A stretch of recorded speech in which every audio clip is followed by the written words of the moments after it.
Hey, it's your pal Fernbark. It is Sunday, August 13th, and it's 5 o'clock in the morning and pretty dark outside. I just got done watching a little pine tree line. Nice catch there, Jamie. I'm wearing a sweatshirt now. Probably got about 90 more minutes of this, and I'll be back down to a t-shirt again. It's going to be a scorcher, about 90 degrees, probably more than that. I'm not sure what that is if your country never went to the moon, but that's 90 degrees freedom unit.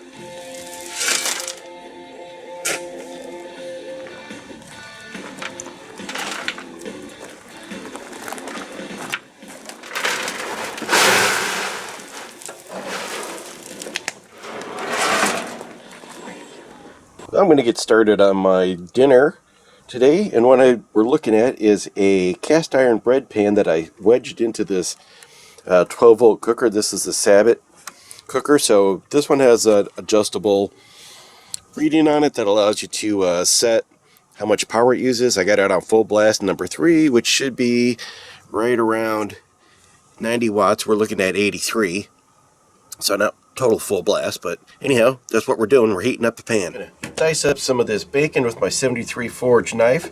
I don't know if this cooker will get hot enough to crisp the bacon, but it will definitely cook it and render out some of this fat that I can use to cook my onions. We're about 30 minutes in. I did not get much fat rendered out of that bacon, but it is center cut, so it's not very fatty anyways. I don't think it's going to get crispy, but that's all right. I'm just going to go ahead and slide my onion in here. Since I didn't get much fat out of that bacon, I'm just going to drizzle a little avocado oil in there and salt these babies up a little bit. So while my onion is heating up or getting a little softened up, I'm going to take a look at this ground beef in a can. So this had a Best By date of January 2022. I'm not 100% sure if it's good or not. The can is really starting to suffer. I'm getting some rust around the edge here, which is not encouraging at all, and I've had bad luck with a couple of these Keystone cans. So let's crack her open and see if she's okay. Here's what the product looks like. The only ingredients are salt, water, and beef, and I'm going to do a little taste test and see how the tongue feels. Sketchy, eh? Take a little, just a tiny little bite of this guy. It smells okay.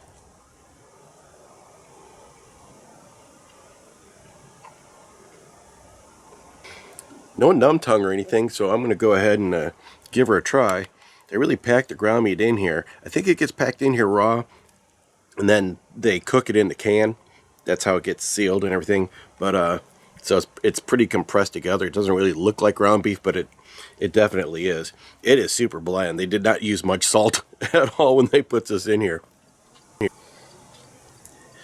Well, it's been a while, and I'm not dead yet, so I'm going to say that this hamburger is probably okay.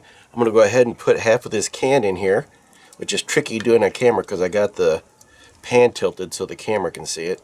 But anyhow, that's what's happening. So before I popped the lid on this thing, it was 210 degrees in here, which is pretty decent for one of these little cookers. Anyhows, pretty soon I'm going to add the beans, and then it'll almost be dinner time.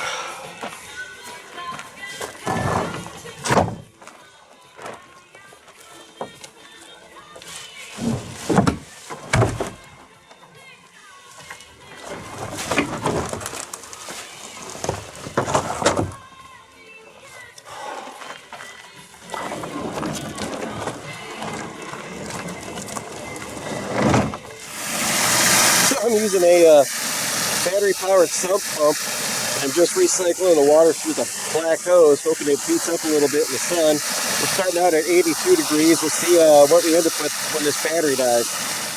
Well, looks like I got the temp of the water up to 93 degrees, and that sounds pretty pleasant.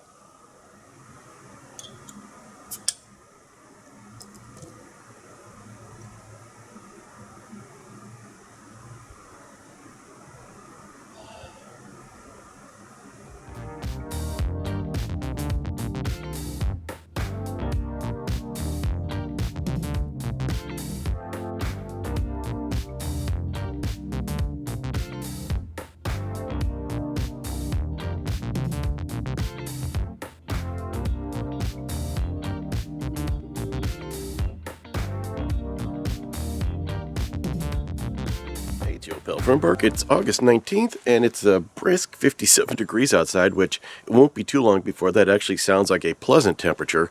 But this morning it's a little cool, so I'm having a cup of coffee, and I think I'm going to go ahead and try out these maple sausage biscuits and gravy from Gastro Gnome.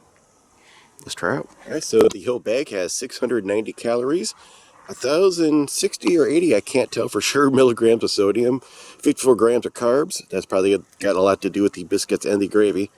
And 26 grams of protein. Hope I'm reading that right. This whole meal is 125 grams dry. Doesn't feel very heavy. Take a hard time with the turnout to go. No one is shocked there. I can do it without spilling everything. It's pretty. Ooh, got a big old chunk of biscuit right on top there. Let's pull out this little hammer. That's kind of full of goodies for sure. Let's put some water in. Here's our 8 ounces of boiling water. Give this a bit of a stir. There's a big old piece of biscuit on there. I got some big chunks of sausage too. That's nice.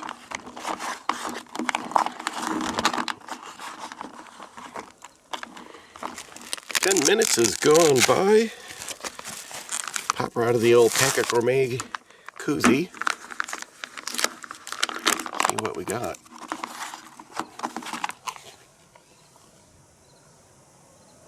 It smells really good.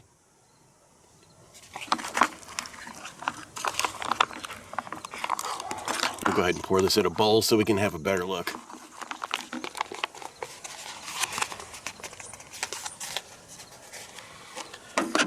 Well, that's the whole shooting match right there. Fills up one of your paper plate bowls pretty good. This biscuit is still got a little bit of, it's not soggy. Taste test time. Not super pretty. It's pretty good. Yeah, I got a big bite of soggy biscuit, so that texture was not so appealing. I think maybe if I were to do this again, I would just pull the biscuits out and then crumble them in later, kind of like a cracker.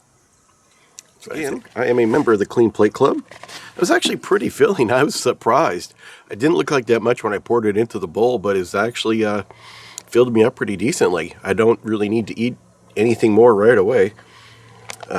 This is pretty good. I'm going to give it a, it's now taking second place in my biscuit and gravy ranking, right behind Peak Refuel, which is still #1, and Mountain House is going to third place. Sorry guys, you got to do better. The maple flavor, if you're worried about it being like too sweet, I didn't actually detect any maple flavor at all. So that wasn't a problem, and I was actually kind of happy about that. Also, bring some pepper or some hot sauce to jazz it up. It's not strongly flavored in any direction, which is probably a good thing if you're selling something to a wide variety of people, and then they can just make it their own. So I'm not really penalizing, just saying if you choose to get this, bring something along to kick that up a notch. This little rose is still cooking along all by its lonesome down here in the... I gotta watch out for bees.